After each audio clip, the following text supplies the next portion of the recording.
Hello everyone.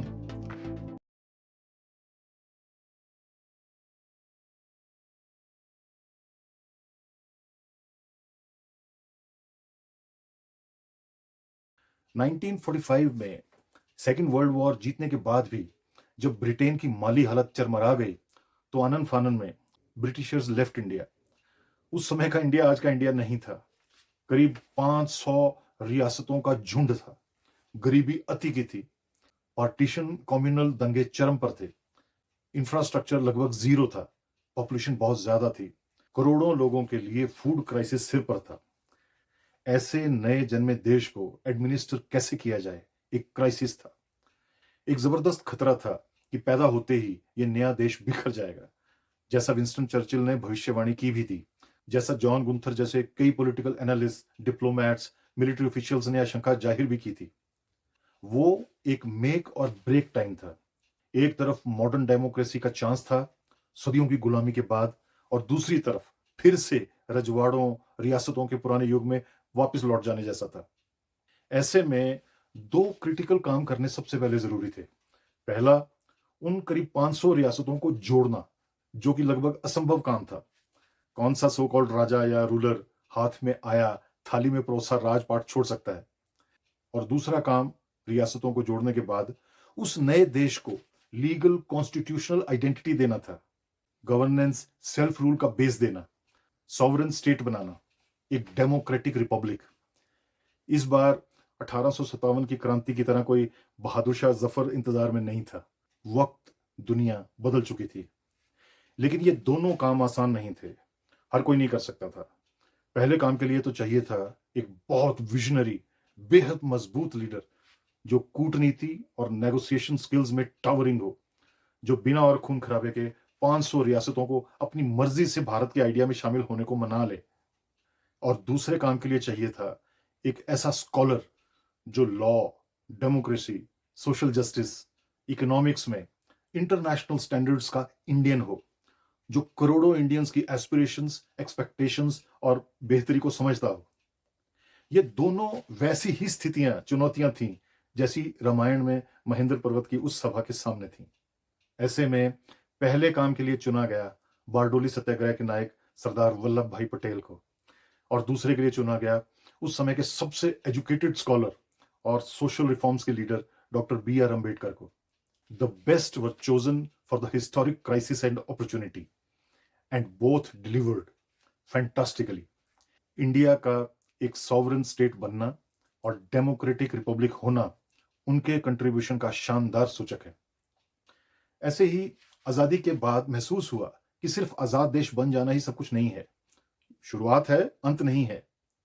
और उसके लिए बाकी बातों के अलावा एडवांस्ड और सुरक्षित देश बनने के लिए साइंस एंड टेक्नोलॉजी में तरक्की भी जरूरी है, starting with nuclear energy, space technology. तो ऐसे में जरूरत महसूस हुई इंडियन एटॉमिक रिसर्च की, स्पेस रिसर्च प्रोग्राम की। फिर सवाल उठा, इस मिशन के लिए भी कोई चाहिए हनुमान जी की तरह जो इसे लीड करे, स्पेशलिस्ट हो, कर दिखाए। उस समय होमी जहांगीर भाभा एक एस्टेब्लिश्ड साइंटिस्ट थे और यूनिवर्सिटी ऑफ कैम्ब्रिज में अपने न्यूक्लियर फिजिक्स के काम के लिए वेल नोन थे। उन्हें यह जिम्मेदारी सौंपी गई। जहां Homi Bhabha nuclear physics research में उस समय बड़ा नाम थे, वहीं उनके आइडियाज, विजन को नेशनल इंटरेस्ट से जोड़ना और एक प्रोजेक्ट मिशन की तरह उसे स्केल अप करना, इस सब के लिए जरूरत थी एक और साइंटिस्ट की जो एडमिनिस्ट्रेशन और प्रोजेक्ट मैनेजमेंट में भी निपुण हो। इस नेशनल इंपॉर्टेंस के मिशन के लिए जिस स्पेशलिस्ट को बुलाया गया वो थे विक्रम साराभाई, जो होमी भाभा की तरह ही यूनिवर्सिटी ऑफ कैम्ब्रिज में गए थे रिसर्च के लिए उनके बाद, पर पीएचडी पूरी नहीं कर पाए थे वर्ल्ड वॉर टू शुरू हो जाने की वजह से। इन दोनों ने मिलकर जो नींव रखी न्यूक्लियर और स्पेस रिसर्च प्रोग्राम की, आप देख सकते हैं आज इन दोनों फील्ड्स में भारत कहां है। Today we have reached the other side of the moon, we are a nuclear power, have long range missile capability, we are launching satellites. वहीं नोट करने वाली बात यह है कि भारत के साथ या आसपास ही वर्ल्ड वॉर टू के बाद आजाद हुए बाकी लगभग 40 देशों में से मैक्सिमम बहुत पीछे रह गए। एक और एग्जांपल देता हूं। आप में से जो यंग जनरेशन के हैं, टिपिकली मिलेनियल्स, जेन जी और करंट जनरेशन अल्फा, उनको शायद पता ना हो कैसे 1990-91 के आसपास इंडिया एज ए कंट्री बहुत बड़े बैलेंस ऑफ पेमेंट क्राइसिस में फंस गया था। देश के सामने बहुत बड़ा वित्तीय संकट आ गया था। हालत ऐसी थी कि सरकार, देश के पास विदेशों से कच्चे तेल खरीदने और बाकी इंपोर्ट्स के लिए सिर्फ 15 दिन के पैसे, फॉरेन करेंसी रिजर्व्स बचे थे। आज फॉरेन करेंसी रिजर्व्स हैं लगभग $666 बिलियन। क्या आप इमेजिन कर सकते हैं कि 1991 में ये कितना रह गया था रिजर्व? सिर्फ $1 बिलियन, ओनली वन। आईएमएफ से कर्जा मांगा तो उन्होंने ये कहकर आनाकानी की कि वापस कैसे करोगे। कर्ज लौटाने के लिए, डॉलर कमाने के लिए इंडियन बिजनेसेस और इकोनॉमिक इकोसिस्टम को रेवोल्यूशनरी इंप्रूवमेंट्स की जरूरत थी। इस मौके पर फिर से किसी सेवियर की जरूरत थी, किसी एक्सपर्ट की जो जानता हो क्या करना पड़ेगा। ऐसे में देश का ध्यान गया इकोनॉमिक्स के पीएचडी डॉक्टर मनमोहन सिंह पर, जो उससे पहले इकोनॉमिक्स के प्रोफेसर रह चुके थे, रिजर्व बैंक ऑफ इंडिया के गवर्नर जैसे कई क्रूशल रोल निभा चुके थे, जिनमें काबिलियत थी देश को उस संकट से उभारने की। डॉक्टर सिंह उस समय यूजीसी के चेयरमैन थे, वो कोई पॉलिटिशियन नहीं थे। उन्हें रातों रात दिल्ली बुलाया गया और फाइनेंस मिनिस्टर बनाकर देश को उस गंभीर आर्थिक संकट से निकालने के लिए जिम्मेदारी सौंपी गई। And rest is history. न केवल देश उस डीप क्राइसिस से बच गया, उसके बाद जो देश ने इकोनॉमिक प्रोग्रेस शुरू की वो अनपैरेलल्ड, अनप्रेसिडेंटेड थी। इसी तरह 1990s में जब देश की कैपिटल यानी new Delhi transportation congestion, pollution की वजह से चोक हो रही थी, तो डेवलप्ड कंट्रीज की राजधानियों की तरह यहां पर भी मेट्रो बनाने की सोची गई।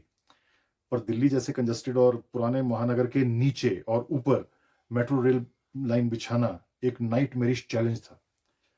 सैकड़ों साल पुरानी इमारतों के नीचे ट्रेन चलाने के लिए सुरंग खोदनी थी, स्टेशन बनाने थे, कोई बिजली पानी के सिर्फ पाइप नहीं बिछाने थे। यहां फिर से किसी super specialist, extraordinary leader, proven visionary की जरूरत थी।